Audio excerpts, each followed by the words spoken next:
see how much mana we got. That's plenty.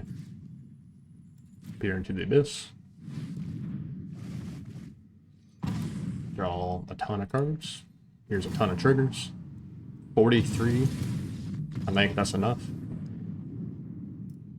Hey, how's it going today, guys? Today's Historic Brawl video is Sheoldred, the Apocalypse, a legendary Phyrexian Practor, is that how you say it? With Death Touch, that whenever we draw a card, we gain 2 life. Whenever our opponent draws a card, they lose 2 life. So, very simple effect, but it can allow for a lot. So, we have cards in here that either allow us to draw a bunch of cards in a turn, or we can make our opponent draw a bunch of cards in their turn, such as Peer in the Abyss. We can target our opponent, they draw cards equal to half the number of their cards in the library, and lose half their life round up each time. It doesn't really matter about the roundup, because whatever they do draw, they're going to lose 2 life per card they draw, on top of losing half their life to begin with. We also have cards like Witch of the Moor, that any time that we gain life in a turn, each opponent sacrifices a creature, and we can return a target creature card from our graveyard to our hand. So every time we draw a card, and this card's already on the field, you know, if we do it in our draw step, we activate this effect at the end of our turn. We also have cards like Exquisite Blood, that whenever opponent loses life, we gain that life. So that can be very nice, and to gain a bunch of life in one turn. We have cards like Erebos. Basically, whenever our opponent, or whenever one of our creatures dies, we can pay 2 life to draw a card. Well, if you have Sheoldred on the field, we pay the 2. We get it right back because we draw a card. We also have other cards like that. Black Market Connections, a little bit cheaper in the life pay wise, because we don't lose as much if we draw a card with it. We have Sign in Blood, which is basically just a draw 2, lose no life. Villas, Broker of Blood, it's the same thing. Pay 1 black source. Target creature gets -1/-1 at the end of the turn. Whenever we lose life, we draw that many cards. Let's see, we have Eldritch Pack. Target creature draws X cards, loses X life, where X is the number of cards in their graveyard. We also have cards like Revenge of the Ravens, that whenever a creature attacks us, they lose life for each creature that does it. We also have Underworld Dreams. Every time my opponent draws a card, they lose, or they take 1 damage. So this is the gist of the deck. We want our opponent to draw cards. We can force them to draw cards if we need to. If we draw the cards, we gain the life, so that's all good. But if we make them draw the cards, they lose the life. Yeah, and that's all good too. So we're going to get into a few matches and see how this plays. Looks like we're going up against Luna, Apex of Wishes. So if I remember, this is the one that can get out free stuff from their deck when they mutate. All right. Yeah, pretty sure. This hand's a bit too heavy. This hand looks a lot better. This gives us some options with Opor, however you say this, Mancer. Creates a snake. Next turn we play Rankle. We can sacrifice a snake to make them sacrifice something. So I think this is pretty good. Thoughtseize will be good here. We can kind of see what they got. Could also be a turn 1 concede.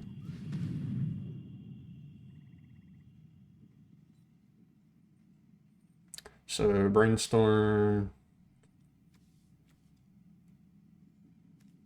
probably just Pack Negation's annoying. This can be annoying, especially I know that they can play it. So they got the Aftermath effect.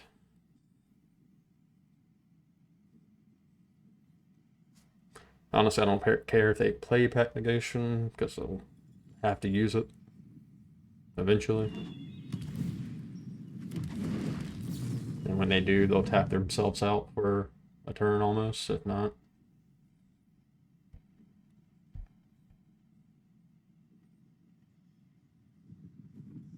Or maybe I misplayed, who knows? We'll see. Looks like they might have put the Pack Negation in their deck.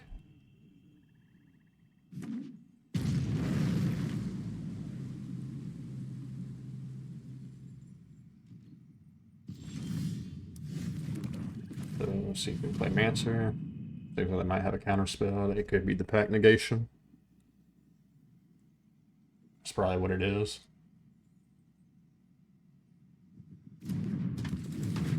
Alright, next snake token. Nice little snake. I actually keep a couple snakes myself. In real life, I mean.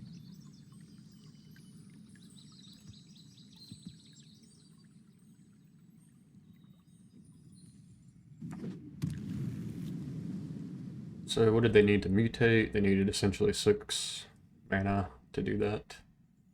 They also need 6 to do the shuffle their hand, the graveyard. Honestly, this is actually the aftermath effect is actually pretty nice. Granted, it doesn't matter now, but that would have been a fun little card.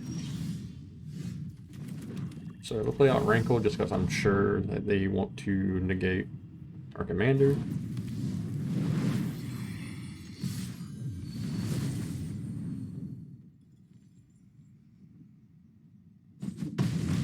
They should have just chump block, I think. They can just save the 1 HP. Sacrifices.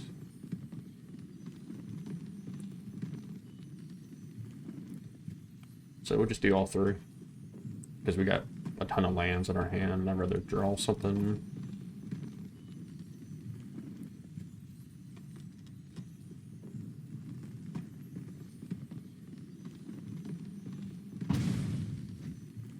Guess we just draw another land.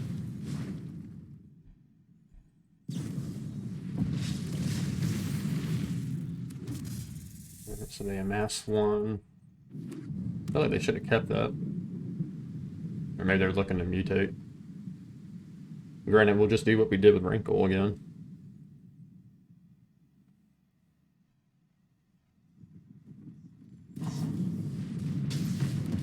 So... yeah, they're looking to mutate next turn with the zombie token.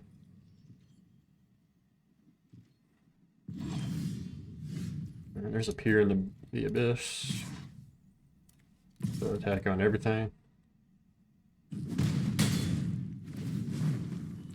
We will make them discard, we'll just do everything again. Discard another swamp.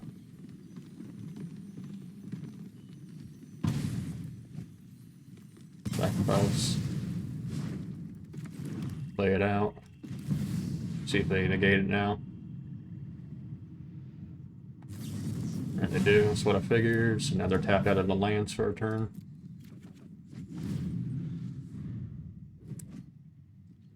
So, alright, so we get to play. We'll go ahead and play Phyrexian Obliterator.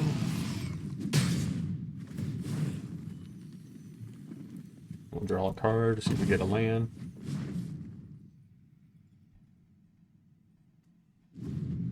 See what they do this turn.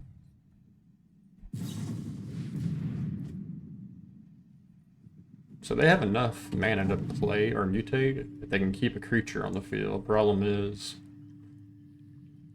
our creatures are pretty good at keeping their stuff off the field. And they're not going to have any blockers this turn. So we'll play Ayara.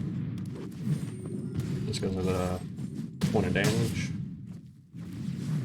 And we can make them lose a life. Alright, good game. Well, I mean, I guess we didn't really do much. Alright, this is a pretty good hand. We got some removal. Got a way to keep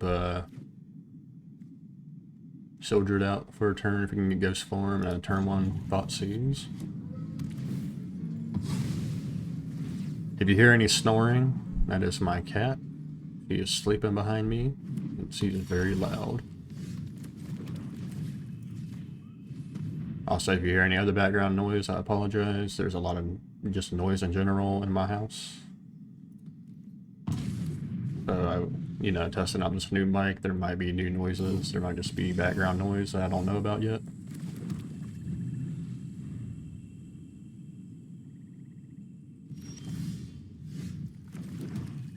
Phyrexian Arena.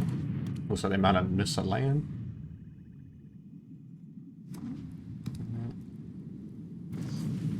Rolling Regrowth. They're definitely trying to get Jadar out. Kind of weird that they... well, I guess it doesn't do nothing for them yet. And there's our swamp. Go ahead and play out Sheoldred. Now they have to be mindful about drawing cards. If they play out Jadar this turn, we can get rid of him with the Infernal Grasp.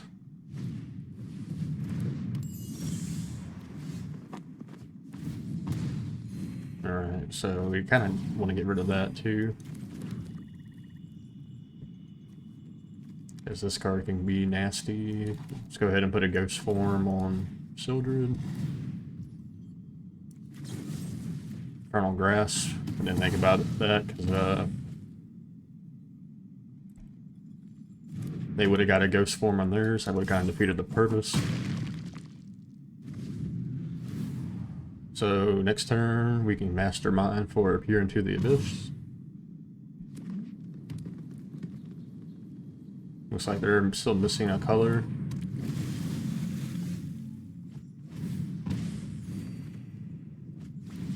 We got a Veto. Let's get that Peer in the Abyss.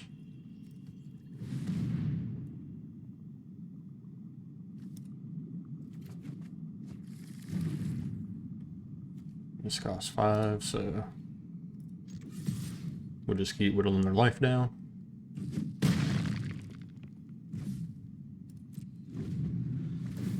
So if they spend their turn to play Jadar, we can Peer in the Abyss. If we draw another land, we play Consider. They draw a card, they lose 2 life. Shoot, maybe even playing Veto would have won us the game there too.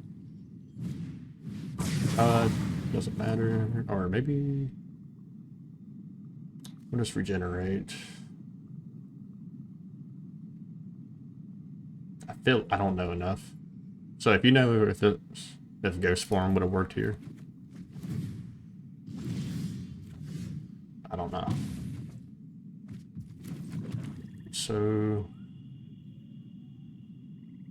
looks like a good way to win.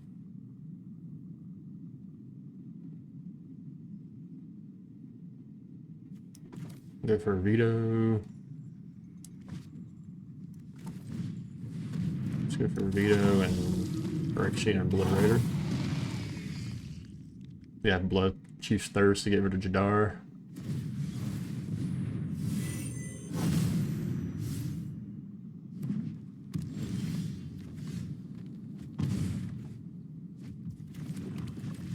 Alright. We kept them away from playing Jadar. I guess they were kind of land screwing too.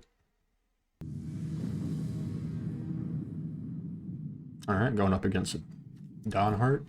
So probably counter deck. Infernal Grasp, Meat Hook will be very good here. Cabal Stronghold will come in handy later. So want to go ahead and get rid of Dawnheart.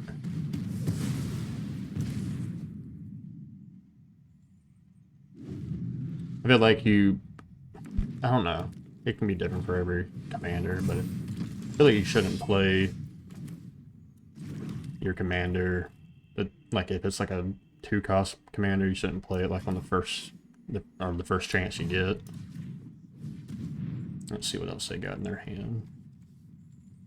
That's annoying. That's requires them to pay more. We'll probably just pass. We're probably going to Meat Hook next turn. They play their commander again. Yeah, we're Meat Hooking. It's just so they can get out of hand quick if you don't wander it, and there's Peer into the Abyss again.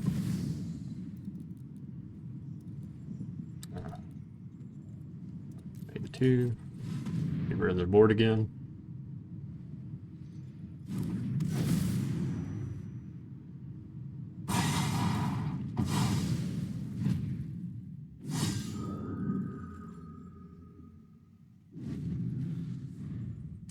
So if they get a land, they can play flying and just get it back.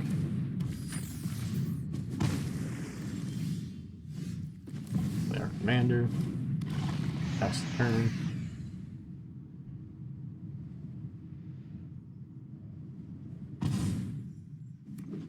And they get a land, so they can get cards back. Or is this the one? No, that's the one that they can get cards back. Alright, so we got to get some land coming. Alright, so play Dominica, or whatever her name is. No attacks. There's a swamp. Getting close to playing Peer into the Abyss. We just gotta survive.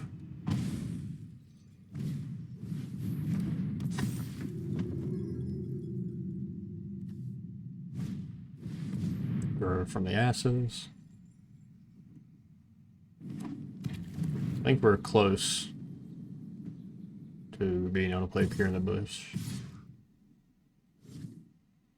We don't mind taking 3 here. Let's see how much mana we got. That's plenty. Peer into the Abyss. Draw a ton of cards. Here's a ton of triggers. 43. I think that's enough.